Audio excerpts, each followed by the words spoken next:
I miss feeling wanted. Mail order bride, said the lone rancher. John Harrison had spent most of his life on the ranch he inherited from his father.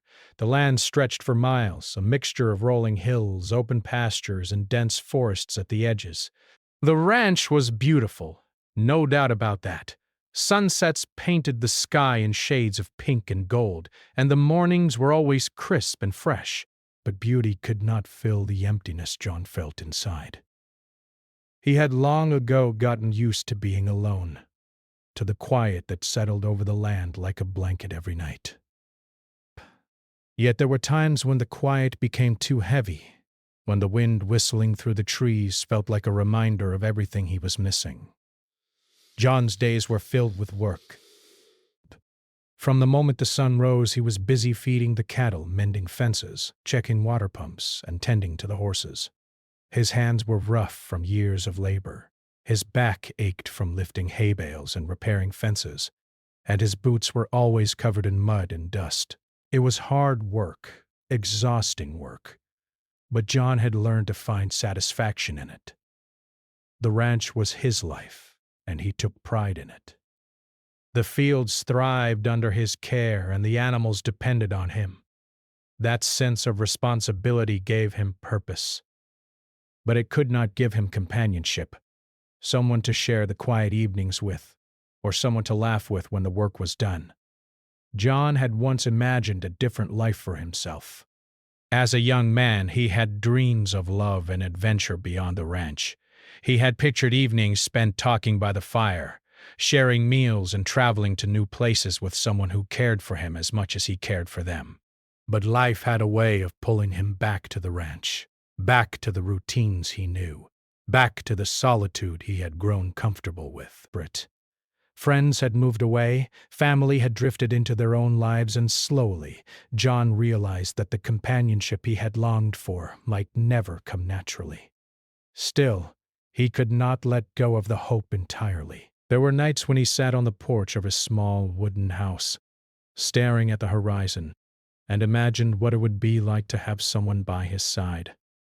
He pictured a woman who would smile when she saw the land in the morning light, who would share in the work, and who would talk to him about her dreams and fears. Someone who wanted to be wanted, who needed him as much as he needed them. Breaths. The thought brought a bittersweet ache to his heart. He wanted it so much, yet he feared it might never happen. The loneliness had a way of sneaking up on him. Even with the animals around, cows grazing in the fields, horses neighing in the stables, and dogs running through the yard, the silence often felt heavier than ever. Animals were companions in their own way, and John loved them dearly, but they could not offer the warmth of human connection, the touch of a hand, or the comfort of shared laughter. He sometimes wondered if people like him, people who loved the land and lived for the work, were destined to live and die alone. The thought frightened him, but it also stirred something stubborn inside him, a determination to not give up entirely. John tried to fill the emptiness in different ways. He would read books during the long winters, losing himself in stories about distant lands and people who seemed to live lives so different from his own. He would occasionally ride into the nearest town, a small, dusty place with a grocery store, a post office, and a cafe where the locals gathered. He'd talk to people briefly, exchanging polite greetings and small talk, but no one ever lingered. Everyone had their own lives, their own families, and friends. And John would return to the ranch, feeling both comforted by the familiar land and more aware of the void that had yet to be filled. Over the years, John had learned to observe the beauty in his solitude. He noticed the way the sunlight reflected on the river that ran through the property, the quiet rustle of leaves when the wind blew gently through the trees, and the peaceful stillness of snow covering the fields in winter. These small joys reminded him that life had its wonders, even if he had no one to share them with. Yet, even as he appreciated these moments, he could not ignore the longing in his heart, the persistent feeling that something vital was missing. The truth was that John was tired of being invisible. He was tired of going through the motions alone, of cooking meals for one, and of waking up to an empty house every morning. He missed the idea of connection, of someone caring about him in a way that went beyond friendship or duty. He missed the idea of being needed, of having someone wait for him after a long day and ask about his thoughts and feelings. The ranch was his world, but it was incomplete without someone to share it with. John's loneliness was not a sudden thing. It had built up slowly over the years. He had tried casual relationships when he was younger, but those never lasted. People who came and went never understood his life, the demands of the ranch, or the patience it required. Many left when the work seemed too hard, when the isolation was too heavy, or when they realized that loving John meant loving the land as much as the man himself. Each failed relationship left him more cautious, more aware that finding a lasting connection would be challenging. Despite the hardships, John never lost hope entirely. He believed that somewhere out there was someone who could understand him, who would not be frightened by the silence or the long hours of work, who could appreciate both the struggles and the beauty of ranch life. He imagined the conversations they could have, the meals they could share, the quiet evenings watching the stars together. He longed for a bond that went beyond mere companionship, a connection that filled the spaces in his heart that had been empty for too long. And so even in his loneliness, John continued to care for the ranch with unwavering dedication. Every fence he repaired, every calf he helped birth, and every field he plowed was done with a sense of purpose. He poured himself into his work because it gave him meaning, and he hoped that one day his efforts would be shared with someone who truly mattered. The land was steadfast, reliable, and patient, and perhaps he thought there was someone out there who shared those qualities too. John's story was one of quiet endurance. The days were long, and the nights could feel endless, but he remained hopeful. He had not given up on love, not entirely. He had learned that life could be beautiful even in solitude. Yet he could not deny that something essential was missing. Deep down, John Harrison believed that the right person, the one who could truly see and value him, might appear when he least expected it. Until then, he lived with the quiet longing of a man who knew both the weight and the wonder of solitude. John Harrison knew he could not continue like this forever. The loneliness that had become part of his life was starting to feel heavier than the weight of the work itself. The ranch kept him busy, but his heart longed for something more. He wanted someone to share not just the chores and the routine, but the small moments that made life meaningful. The quiet mornings with a cup of coffee, the laughter that comes without warning, the comfort of someone's hand in his.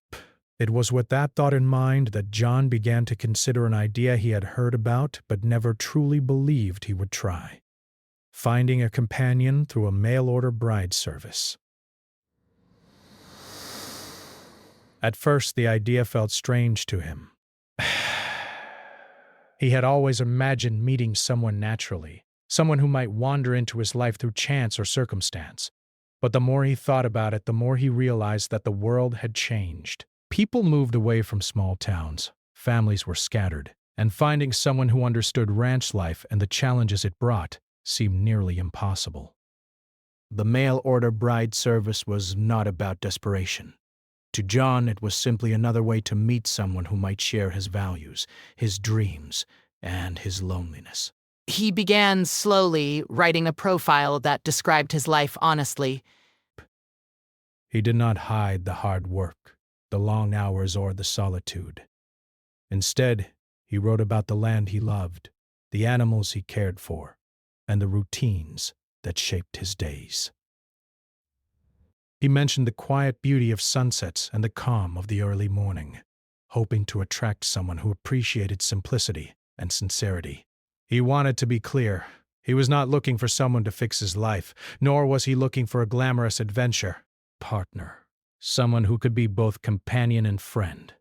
Someone who wanted to be wanted, in the truest sense of the word. After submitting his profile, John waited. Days turned into weeks, and at first there was little response. Then the letters began to arrive, each one unique, carrying its own personality and hopes. Some were short, full of polite greetings but little substance. Others were longer, filled with stories of the women's lives, their dreams, and the things they valued most. John read every letter carefully, feeling the weight of each word. Some letters made him smile, others made him sigh with sadness, but one letter in particular caught his attention. It was from a woman named Clara. Her handwriting was neat and careful, and her words flowed with warmth and sincerity. She spoke of her love for simple pleasures, reading a book on a rainy day, walking through fields of wildflowers, and cooking meals for those she cared about. Raven, she admitted that she too had felt loneliness in her life and longed for a connection that was deeper than superficial attraction. Her words were honest, full of hope and curiosity, and there was something in her tone that made John pause and reread the letter several times. For the first time in years, he felt a spark of excitement, a quiet anticipation that he had not felt in a long time. Over the following weeks, John and Clara exchanged letters more frequently. Each letter revealed more about their personalities, their values, and their dreams. John shared the daily routines of ranch life, feeding the cattle before sunrise, tending to the fences, riding through the pastures to check on the horses, and the satisfaction of completing tasks that required patience and care. Clara responded with stories of her own life in Ohio, working at a small school library, caring for her younger siblings after her parents passed, and her hopes for a future filled with love and stability. Through their letters, they began to form a connection, one built on honesty and mutual respect. As they continued writing, John realized that Clara was different from anyone he had ever met. She did not shy away from the truth of his life, nor did she romanticize it in ways that made him uncomfortable. She understood the challenges of solitude and the demands of responsibility. She spoke of wanting to contribute meaningfully to a shared life, of being someone who could bring warmth and companionship without expecting the impossible. John felt a cautious optimism growing inside him, a hope that this connection could be real and lasting. The process was slow, careful, and deliberate. John did not want to rush anything, knowing that trust and understanding were built over time. Despite her hopes and fears about her views on life and about what she truly wanted in a partner, she responded with the same openness, never pretending to be someone she was not. It was in these letters that John began to feel something he had longed for but rarely experienced, a sense of being truly understood. For the first time, he did not feel like he had to hide his loneliness or the burdens of his life. Clara's words made him feel seen, valued, and most importantly, wanted.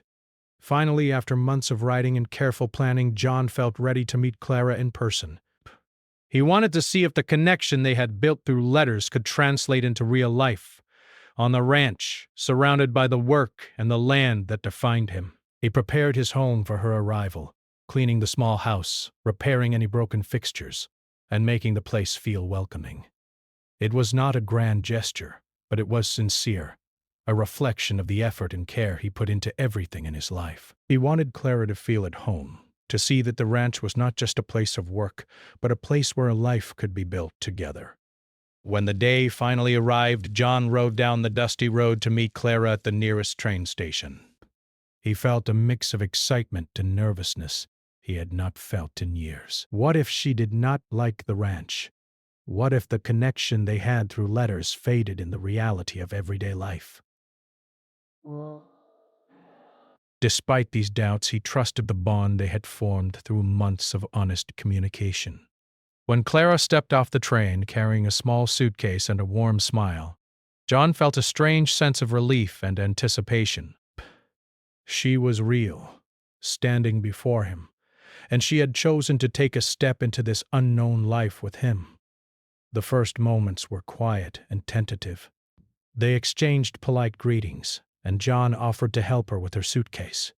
Clara looked around, taking in the vast landscape of the ranch, the rolling hills, the grazing cattle, and the wooden house surrounded by fields. There was a moment of silence as they both took it all in, each feeling the enormity of the step they were taking. John led her back to the ranch house, explaining things along the way: the water pump, the barn, the fields, and Clara listened attentively, asking questions with curiosity and genuine interest. The ride back to the ranch was filled with small talk, laughter at simple jokes, and an occasional comfortable silence. John noticed how Clara's presence made the ranch feel warmer, less empty. She asked about the animals, the routines, and the history of the land, showing a sincere interest that touched him more than he expected. For her part, Clara seemed eager to learn, not just about the work, but about John himself. She asked about his dreams, his memories of the ranch as a child, and what he hoped for in the future. In those moments, John began to feel a glimmer of hope that this connection could grow into something lasting and meaningful. That evening, after a long day of travel, Clara settled into the small guest room in the ranch house. John cooked a simple dinner, something hearty and familiar, and they ate together at the small wooden table. The conversation flowed naturally, with stories of past experiences, favorite books, and small observations about the land. It was not perfect, and there were moments of awkwardness, but it felt real, honest, and grounding. For the first time in years, John felt a sense of companionship that he had almost forgotten existed. As night fell and the stars began to fill the sky, John realized that this was the beginning of something new. The ranch, which had always been a place of hard work and solitude, now felt like a home with the possibility of shared life. Clara's presence brought warmth, curiosity, and hope, but John knew that challenges would come. They always did. But he also knew that for the first time in a long while, he was not facing them alone. In that quiet moment, sitting on the porch with Clara nearby, he allowed himself to imagine a future where the loneliness he had carried for so long could be replaced by connection, trust, and mutual care. The letters had brought them together, but now reality had begun to weave its own story.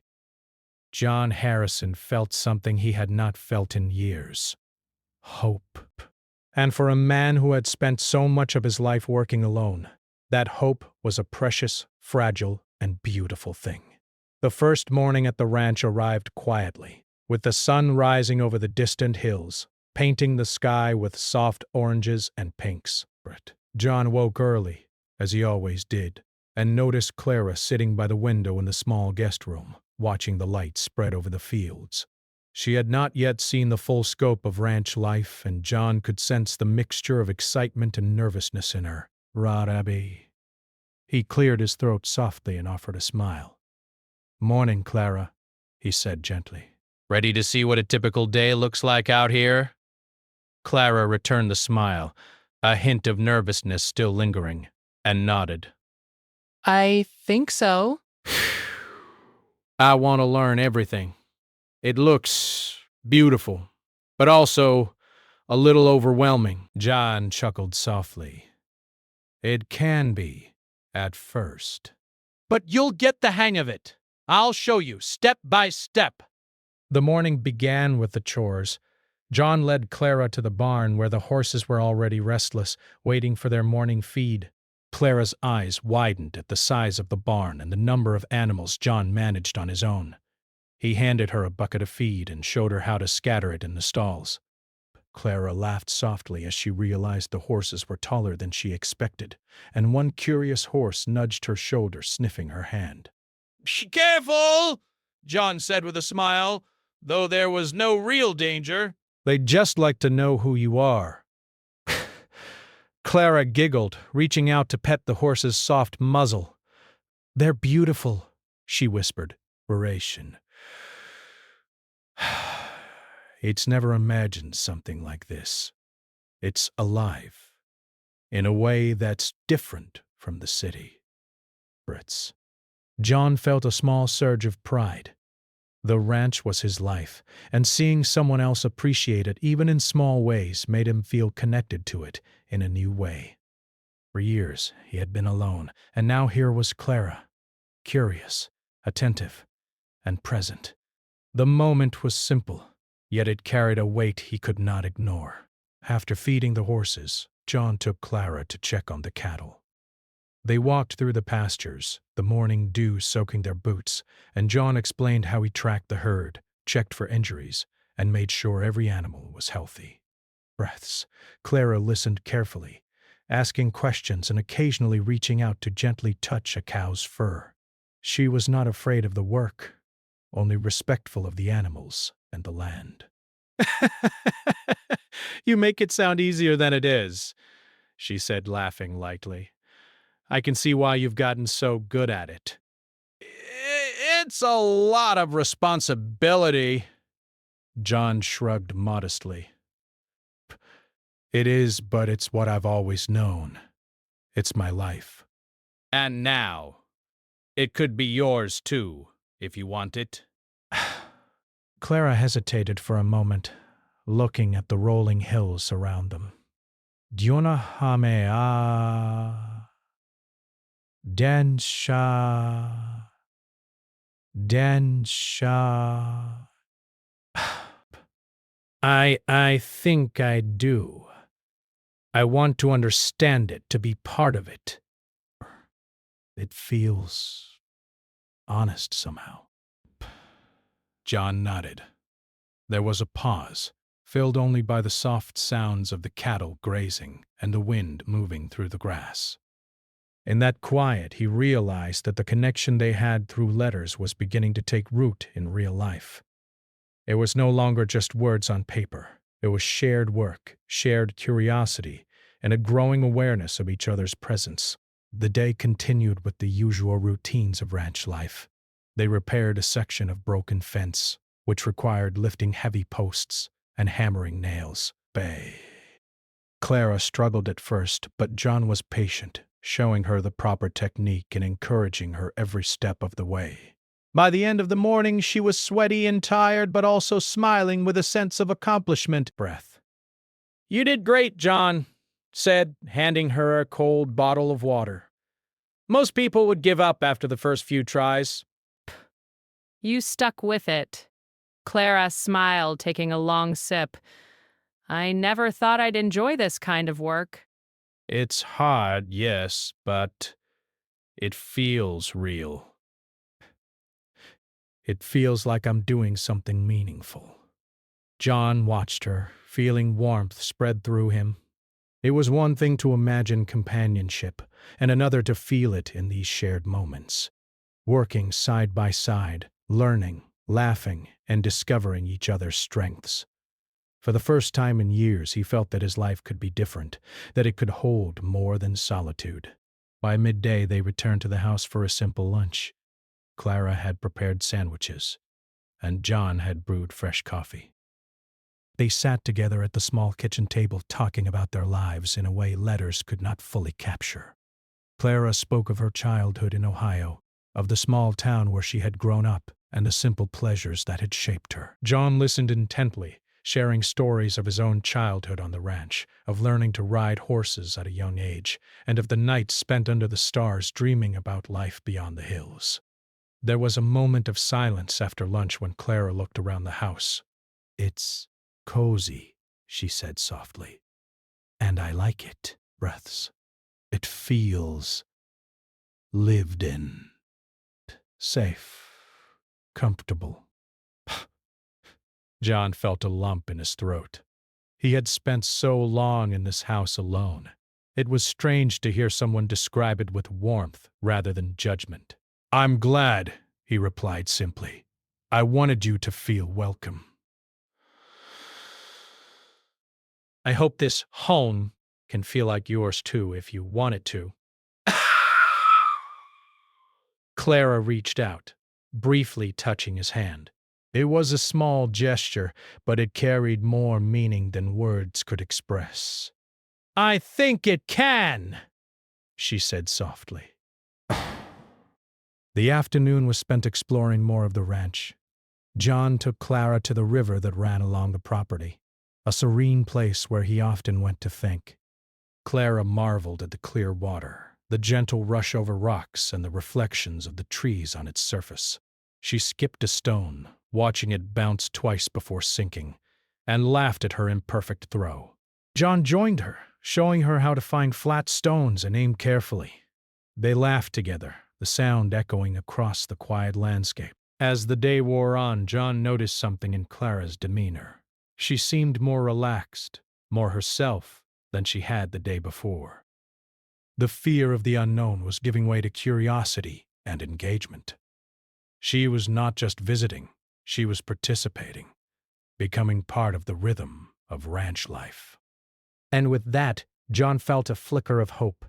Hope that maybe, just maybe, she could be the companion he had longed for. Evening came slowly, the sky turning from gold to deep purples and blues. They returned to the house, tired but satisfied. John prepared a simple dinner, while Clara helped set the table. The conversation was easy now, no longer needing the careful words of strangers but flowing naturally, with laughter, teasing, and shared stories. After dinner, they stepped outside, the cool night air filling their lungs. The stars shone brightly, unpolluted by city lights.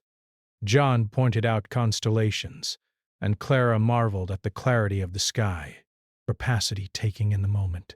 And John realized that these small, shared experiences were building the foundation of something far deeper than he had imagined possible. Later, as they headed to their separate rooms, Clara turned to him. "Thank you," she said simply, "for today." For showing me all of this. I feel happy, a bit. And I think I might even belong here, in a way I didn't expect. John nodded, a smile tugging at his lips. "I'm glad that means more than you know." Celebration. And I hope this is just the beginning. As he settled into bed that night, John reflected on the day. The ranch, once a place of solitude, now felt alive with the possibility of companionship. Clara had arrived not just as a visitor, but as someone willing to engage, to learn, and to share in his life. He knew challenges would come, as they always did, but for the first time in years, the weight of loneliness felt lighter, replaced with anticipation for the days ahead. It was the beginning of something new, fragile but promising. And as John drifted to sleep, he felt a quiet gratitude for the land, for the animals, for the letters that had brought Clara into his life, and for the unexpected joy of finding someone who might truly understand him. Days passed on the ranch, each one blending work and quiet moments of connection. John and Clara had settled into a rhythm, rising early, tending to the animals and sharing meals. Yet as the initial excitement of new companionship wore off, small cracks began to appear, not in their bond but in the walls they both had built around their hearts. Loneliness, it seemed, left traces that were not easily erased. One afternoon, while checking the fences near the edge of the pasture, Clara slowed her pace and glanced at John. There was a hesitation in her eyes he had not noticed before. "John," she began, her voice tentative, "can I ask you something?" John turned, his brow slightly furrowed, sensing the weight in her tone. Of course, he said. Anything. Clara took a deep breath, as if gathering courage. I miss feeling wanted, she admitted quietly, almost as if the words might vanish if spoken aloud. Not just cared for, but wanted. To feel like someone truly sees me, not just my presence, but me. Me. I've been alone for so long I forgot what that feels like. John's heart tightened. He had suspected that Clara carried fears, but hearing her voice them so openly stirred something deep within him. He wanted to tell her that he understood, that he wanted her too, but the words caught in his throat. He had spent years building walls around his own feelings, afraid to reveal the depth of his need, afraid of being rejected or misunderstood. Clara looked away, scanning the horizon. I didn't mean to. I don't want to make things uncomfortable, she added, her voice softer now, almost apologetic. It's just, I thought I should be honest. I want to be honest, John, even if it scares me. John stepped closer, resting a hand on her shoulder. Clara, you don't have to apologize for being honest. I understand more than you know. I felt the same way, though I've rarely admitted it to anyone. For a moment, silence hung between them, broken only by the soft rustle of the wind through the tall grass. The honesty they shared in that quiet moment was both comforting and frightening. Both of them had spent so long alone that the vulnerability felt unfamiliar, yet necessary. John realized that the fear he had carried for years, the fear of being rejected, of not being enough, was mirrored in Clara's own admission. The rest of the day passed with a quiet intensity. They tended to the cattle, mended fences, and fed the horses, but the air between them had changed. There was a new awareness, a sensitivity to each gesture and word.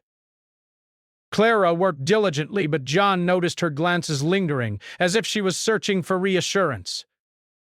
He too found himself more conscious of his actions, the way he spoke, and the subtle signals he gave. Both were learning that love, or the beginnings of it, required not just shared tasks but patience, empathy, and courage. That evening, after a long day under the sun, they sat on the porch with cups of warm tea.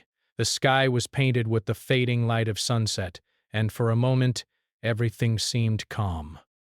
Clara spoke first, her voice reflective. I don't want to mess this up, John. I feel something here, but I also feel scared. I've been hurt before. I don't want to be alone, but I also don't want to lose myself in wanting someone. John nodded slowly, understanding completely. I know exactly what you mean. I've spent so many years alone that I'm not always sure how to open up without fearing loss or disappointment. But I don't want that for us. I want us to be honest, even when it's uncomfortable. But that's the only way we'll build something real. Clara's eyes softened, and for the first time, John saw a glimmer of relief in her expression. The tension that had been quietly building between them began to ease, replaced with a shared understanding. They realized that the bond they were forming was not just about companionship, but about trust, honesty, and the willingness to confront their fears together. The following days brought new challenges. Clara struggled with the physical demands of ranch life, and John found himself torn between wanting to protect her and encouraging her independence. At times, she felt frustrated with herself for not being as strong or experienced, and he felt the sting of helplessness at not being able to ease her doubts entirely. Yet, through every small challenge, they learned to communicate, to express concerns gently, and to support each other in ways that were both practical and emotional. One afternoon, a sudden storm rolled in, dark clouds covering the sky, rain pouring over the fields, and wind rattling the fences. John and Clara hurried to secure the animals and make sure the barns were safe. Wet and tired, they finally sat together under the shelter of the barn, laughing nervously at their soaked clothes and muddied boots. It was in moments like these that the intensity of ranch life mirrored the intensity of their growing relationship. Messy, challenging, but also filled with unexpected joy. As the storm passed and the sun began to peek through the clouds, Clara looked at John, her expression thoughtful. "You know," she said softly, "I've never met anyone who works this hard and still notices the small things. How you notice how the horses react to the weather, how the cows move. It's like you're part of everything, and yet you notice me too." John felt a warmth spread through him. He had tried to show care in small ways, but hearing her words made him realize how much connection mattered, how recognition of each other's presence could strengthen bonds more than grand gestures ever could.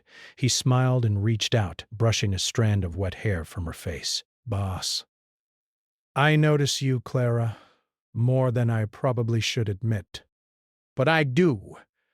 And I want you to feel wanted, not just for the work you do here, or the help you give, but for who you are. Brett. Clara's eyes glistened with emotion, and she leaned into him briefly. Thank you, she whispered. That means more than I can say. I've waited a long time to feel seen like that. Bration. Even as they shared these moments of closeness, the reality of their vulnerabilities remained. Both had fears. Clara worried about being accepted and truly belonging, while John worried about his ability to express love and not retreat into his solitude. These fears created tension at times, small misunderstandings over words or actions that were quickly resolved but reminded them of the fragility of trust. Yet each confrontation, each honest conversation, brought them closer, strengthening the foundation of their relationship. One evening after a long day, they sat by the fireplace in the small house. Clara broke the silence, her voice quiet but steady. I think we're learning how to be honest with each other. It's scary, but I think it's worth it. I want to try, John. I really do. Bration. John reached for her hand, holding it gently. I want that too. I've spent so long alone, I forgot how much courage it takes to let someone in. But I want to try with you, Clara. I want to learn together. In that simple exchange, both felt a shift. Vulnerability was no longer something to fear, but something to embrace. They understood that being honest about their desires, fears, and insecurities was the truest way to connect. It was not about perfection. It was about showing up, being present, and accepting each other as they were. The nights on the ranch grew quieter, filled with stars, and the soft sounds of animals settling in for sleep. John and Clara often stayed up, talking in low voices about dreams, past experiences, and hopes for the future.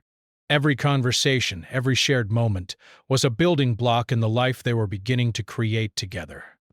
And even when doubts or insecurities arose, they faced them openly, choosing honesty over fear. Through these challenges and moments of vulnerability, John realized something important. Connection was not just about the easy days or shared laughter. It was about standing together in the hard moments, admitting fears, and choosing to trust. Clara had entered his life not just as a companion, but as a mirror reflecting his own longings and insecurities. In seeing hers, he could see his own, and in facing them together, they were growing closer. By the end of Part 4, John and Clara had both changed. They had confronted the fears that had long held them apart from meaningful companionship. They had shared vulnerabilities that could have driven them away, but instead brought them closer. The ranch, once a place of solitude, had become a space of learning, trust, and tentative hope. And as they faced both the beauty and challenges of life together, they knew that the journey ahead would require patience, honesty, and care. But it would also bring a connection they had both yearned for their entire lives. The days at the ranch began to feel different now.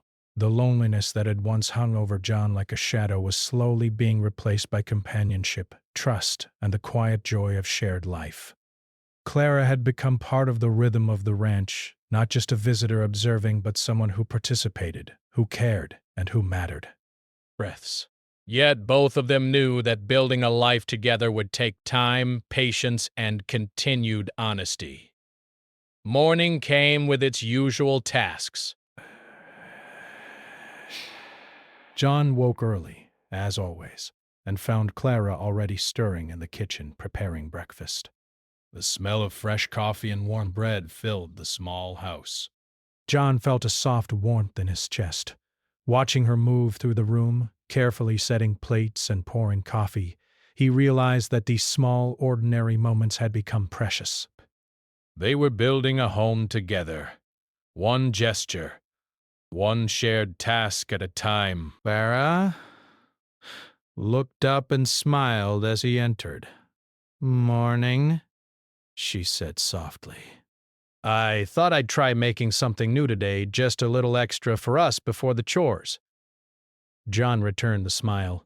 I like that, he said. It's a nice way to start the day. They ate together in comfortable silence, occasionally chatting about the tasks ahead. After breakfast, they moved outside, checking the animals, mending fences, and caring for the land. Clara had become stronger, more confident in her movements, and John admired how quickly she adapted to the challenges of ranch life. She still had moments of struggle, but she faced them with determination, laughter, and curiosity. Every day she learned more about the land and its demands, and in turn, John learned more about her patience, kindness, and quiet strength. During a break by the river, Clara spoke softly, almost to herself. I never thought I could feel at home somewhere like this. I never imagined that a place so big and wild could feel safe and comforting. Bah. John watched her carefully. That's exactly how I've felt for a long time. This land has been my world, but it's always been quiet, lonely. You've changed that. You've made it feel like it could be home for both of us. Clara turned to him, her eyes reflecting the sunlight on the water. I was scared at first. I didn't know if I could belong here, if I could be part of your life. But now, I feel like I do. Inspiration. Like this is the right place for me to be. John reached for her hand, squeezing it gently. I'm glad. That's all I've ever wanted. To share this life with someone who wants to be here. Someone who cares. And you do. You really do. The bond between them grew stronger with each passing day.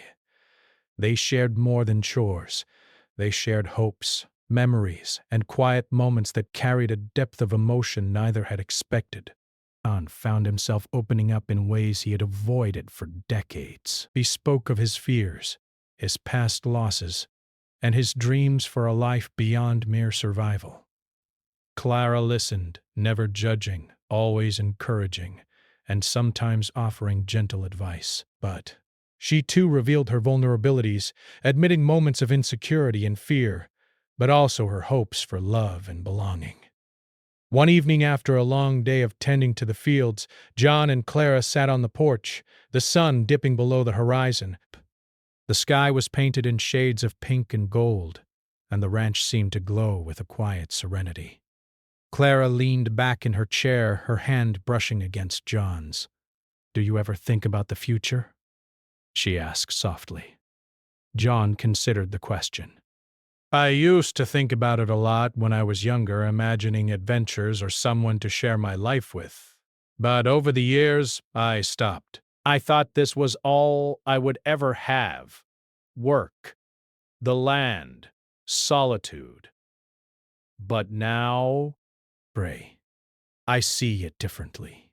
I can imagine a future that includes someone I care about. You. Clara smiled, her eyes glistening.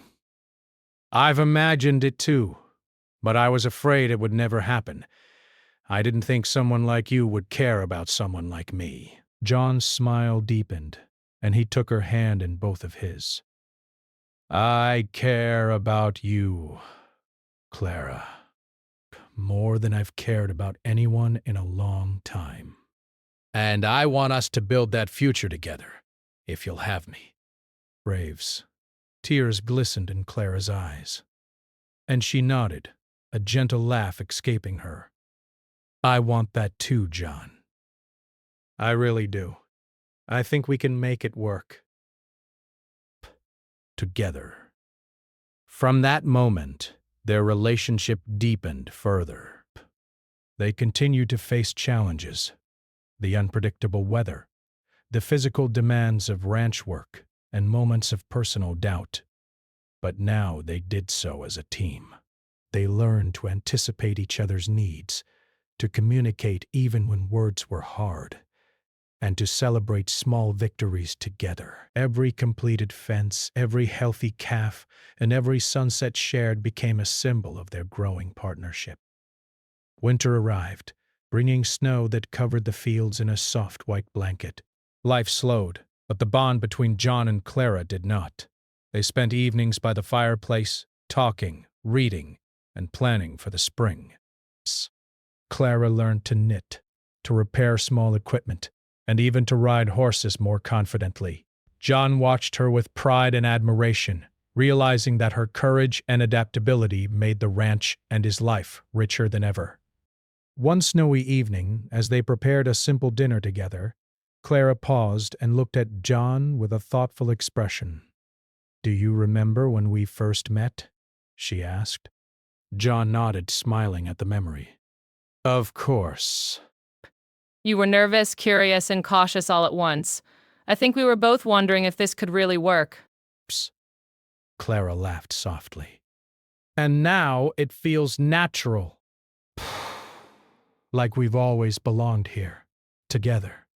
It's funny how life can surprise you when you least expect it." Narration. John reached for her hand, holding it firmly. "It's not just the land that surprised me." "You surprised me, Clara. You brought warmth, laughter, and hope into a life I thought would always be lonely." And for that, I'll always be grateful. As the days turned into months, John and Clara continued to grow together. They built routines, shared responsibilities, and celebrated small joys. Birthdays, the arrival of spring calves, and even simple dinners together became moments of connection, reminders that life was better when shared. The ranch was no longer a place of isolation, but a home filled with love, care, and mutual respect. Clara, too, discovered a sense of purpose she had never felt before. She realized that being wanted and cared for was not about grand gestures or perfection, but about being seen, valued, and included in the small, everyday moments. She found joy in tending to the animals, helping with chores, and contributing to the life of the ranch. She also learned to express her feelings openly, trusting that John would understand. And he did. One evening, under a sky filled with stars, they sat together on the porch, sipping warm drinks and listening to the soft sounds of the ranch settling for the night. Clara rested her head on John's shoulder. I never thought I could feel this connected, this at home. "I feel like we've built something real, something lasting." John held her close, feeling the weight of the years of solitude finally lifting. "We have, Clara, and it's only the beginning. Life will have its challenges, but as long as we face them together, I think we can handle anything." In that quiet moment, surrounded by the land they both loved, John and Clara realized that they had found what they had longed for: companionship, understanding, and a love built on honesty and shared experience. They had faced their fears, expressed their vulnerabilities, and chosen to trust one another. And in doing so, they had created a life filled with warmth, purpose, and hope. The ranch, once a place of isolation and quiet labor, had transformed into a home filled with laughter, shared work, and a sense of belonging. John and Clara had learned that love was not about grand declarations or instant perfection. It was about patience, understanding, and the willingness to be present for one another, in good times and bad. Twinkle above the snowy fields. John and Clara knew that their journey was far from over. There would be more challenges, more uncertain days, and moments of doubt. But they also knew that they had found something rare and precious, a partnership built on honesty, care, and mutual respect. And with that foundation, they could face whatever the future held together. That night, as the wind whispered through the trees and the animals settled in their stalls, John and Clara slept peacefully, side by side. The emptiness that had once defined their lives was gone, replaced by connection, understanding, and the simple, profound joy of being wanted and loving in return. The ranch, the land, and the life they shared had become a testament to patience, courage, and the quiet magic of finding someone who truly sees you. And for John Harrison and Clara, the promise of tomorrow was no longer filled with loneliness, but with shared dreams, laughter, and the enduring warmth of a life lived together.